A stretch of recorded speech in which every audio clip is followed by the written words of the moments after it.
सुनवाई हुई कोर्ट में। आज श्री कृष्ण जन्मभूमि केस में जो सुनवाई हुई है वो मूल रूप से जो पूर्व में हमारे जस्टिस साहब थे मयंक जैन जी, उनके रिटायर्ड होने के बाद में जो नए जज साहब आए हैं श्री राम मनोहर मिश्रा जी, तो उनके यहाँ पर पिछली सुनवाई जो 6 तारीख की थी उसमें तो सुनवाई नहीं हो सकी थी, लेकिन आज मूल रूप से सुनवाई हुई है।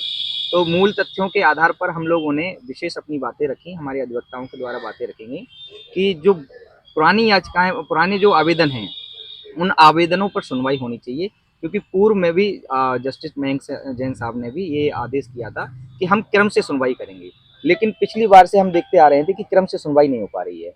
मूल रूप से हमने सर्वे पर जोर दिया है कि सर्वे की एक याचिका पर केवल रोक लगी हुई है सुप्रीम कोर्ट से, जो मुस्लिम पक्ष द्वारा एसएलपी लगाई गई थी, लेकिन बाकी की सारी याचिकाओं में रोक नहीं लगी है। तो क्यों ना हमारे बाकी की जो याचिकाएं हैं जिन पर हमारी एप्लीकेशंस लगी हुई है सर्वे के लिए, उनकी सुनवाई करके सर्वे कराई जाए। और सर्वे होने के सबसे बड़े तथ्य ये सामने आएंगे कि जो सत्य सनातन की विजय के प्रतीक स्थल हैं, वहाँ पे जो चिन्ह हैं, जो हमारे साक्ष्य हैं, वो सब सामने प्रदर्शित हो जाएंगे। और इसमें केस की जो है तत्परता के साथ में सुनवाई भी हो जाएगी, और जल्दी से जल्दी हमारे जो सनातनी लोग हैं, भगवान श्री कृष्ण के वंशज हैं, जादव जडेजा भाटी हैं, ये सब के सब उनके विरासत की एक अस्तित्व की रक्षा होनी है। तो इस अस्तित्व की रक्षा के लिए अगर जितनी शीघ्रता हो जाएगी तो वो पूरे देश के लिए हित में ही रहेगा। इसलिए आज हम लोगों ने यही सब बातें रखी कोर्ट में। महाराज जी, एसआई सर्वे तो फिलहाल नहीं हो सकता, लेकिन अमीन सर्वे हाँ, हमने अमीन और सर्वे के लिए हमने निवेदन किया है। अमीन सर्वे का है, फोटोग्राफी का है, जीपीआर सर्वे का है। हमने कोई तो एक सर्वे होनी चाहिए ना।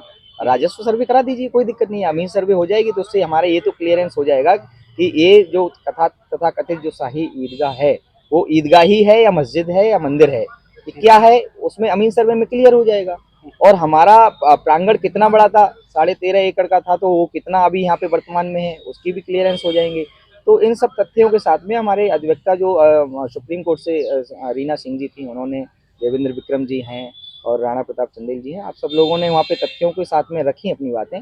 और हम लोग भी यही प्रतीक्षा कर रहे हैं। हमारे लड्डू गोपाल जी हैं, आज आज उनके पास में घर नहीं है और उनके घर पर अवैध कब्जा है, तो उनके अधिकार की लड़ाई हम भक्त लोग ही लड़ेंगे और कौन लड़ेगा। तो इसलिए संघर्ष के साथ में अभी हम लोगों ने आज जो सुनवाई हुई उसमें उपस्थिति दर्ज कराई है। महाराज, कृष्ण जन्मभूमि विवाद को लेकर के जो है एक धमकी भी मिल रही है कि पूरे हाईकोर्ट को कह रहे हैं कि हाईकोर्ट बम से उड़ाने की बात हो रही है, उसको लेकर के देखिए आप क्या देखिए कहेंगे? महाराज, धमकियां तो यही होती हैं कि हम लोग गाड़ी लेके निकलते हैं तो बहुत सारे कुत्ते भौंकते हैं, बहुत दूर तक भौंकते चले जाते हैं। तो ये जो कट्टरपंथी लोग हैं ना, इनकी आदत पड़ गई भौंकने की। तो इनके भौंकने से हम लोगों को क्या फर्क पड़ता है? ऐसी धमकियों से कोई बात, इंटेलिजेंस बैठी हुई है, आईबी बैठी हुई है, हमारे भारत की सुरक्षा एजेंसियां बैठी हुई हैं। ऐसे इनके धमकियों से कुछ नहीं होने वाला है। और धमकियां हैं तो इतने सारे सब पक्षकार हैं, सब निर्दुंद हैं, सब भगवान श्री कृष्ण के पतंगामी हैं। हम लोग डरने वाले तो ही नहीं है। और हम सन्यासी हैं, हम तो बिल्कुल नहीं डरते। हमें तो मृत्यु से बिल्कुल भय नहीं है, क्योंकि भाई हम तो अपने आप को शरीर समझते नहीं है। आत्मा है और आत्मा को कोई मार नहीं सकता है, तो इसलिए किस बात का भय करें। ठीक है, बाकी सुरक्षा एजेंसियां हैं वो सब इस चीज़ पर निगरानी बनाए हुए हैं। ऐसा तो नहीं हो सकता है, और उत्तर प्रदेश में तो कदाचित ऐसा नहीं हो सकता है, क्योंकि वर्तमान में संतों की सरकार है और हमारे संत सरकार में भी बहुत विशेष ध्यान दिया जाता है, खासकर हमारे उत्तर प्रदेश की जो सुरक्षा के लिए। आशुतोष जी महाराज को भी इस बारे में धमकी मिली है, उसको लेकर के आप क्या कहेंगे? देखिए, धमकियां तो, अब मुझे तो लगता नहीं है कि इस तरह से धमकियों के कोई औचित्य होंगे, कोई तथ्य होंगे। क्या करना है इन सब धमकियों का, और उनको भी इतना परेशान नहीं होना चाहिए। भगवान पर भरोसा रखिए ना। हाँ, शासन प्रशासन को अवगत कराना है, वो अवगत कराने का कार्य करना है तो करिए। अब धमकियां तो ऐसे, अब मैं तो आज तक नहीं बोला, मुझे 2-3 बार धमकियां मिली, लेकिन आज ही हमारे अधिवक्ता हैं राणा चंदेल जी, उनको इजराइल से पता नहीं कहाँ से आज फोन आया, लेकिन किसी को नहीं बताया। वो तो हमने ये बात छेड़ दी तो उन्होंने बता दिया। तो धमकियों से डरने का मतलब ही नहीं है। भगवान श्री कृष्ण के पतनगामी है, निर्भय और निर्द्वंद होकर इस धर्म की लड़ाई को लड़ाया जाएगा। लेकिन डरने वाले कहाँ हैं? हम लोग सत्य सनातनी हैं, है ना, तो डरने का कोई मतलब नहीं है। धर्म की लड़ाई को निडर होकर, आज की सुनवाई के बाद अगली डेट तय करा। अगली डेट 28 तारीख दी गई है और 2 बजे का समय दिया गया है। और उसमें संभवतः ये है कि मूल रूप से हमारी जो पेंडिंग एप्लीकेशंस हैं, खासकर सर्वे की, कंप्लीटमेंट्स की और अन्य अन्य जो भी हैं, फोटोग्राफी वगैरह की जो हमने निवेदन किए हैं, उन पर जो है सुनवाई हो सकती है। और उम्मीद है कि सुनवाई होनी भी चाहिए, क्योंकि सत्य सनातन के साथ में जो इतना छल होता रहा है बरसों से, सैकड़ों वर्ष बीत गई, 1670 ईस्वी से लेकर आज तक हमारे साथ छल होता आया है।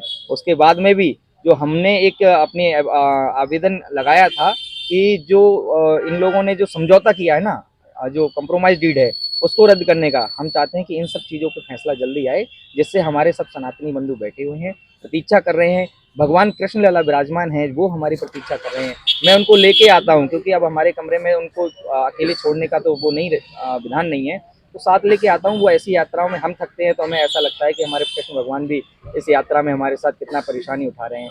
लेकिन धर्म की लड़ाई है, उनका बल हमें मिल रहा है और उन्हीं के बल से हम लोग यहाँ लड़ने आते हैं। तो उम्मीद है कि भगवान श्री कृष्ण का बल हमें मिलेगा और सभी पूरे भारत में हमारे सनातनियों का बल मिलेगा, जिससे इस लड़ाई को आगे और लड़ने में मजबूती प्रदान होगी। मेरा नाम कौशल किशोर ठाकुर जी महाराज है, मैं वृंदावन से, और सूट संख्या 7 जो है उसमें मुख्य पक्षकार। आइए महाराज जी।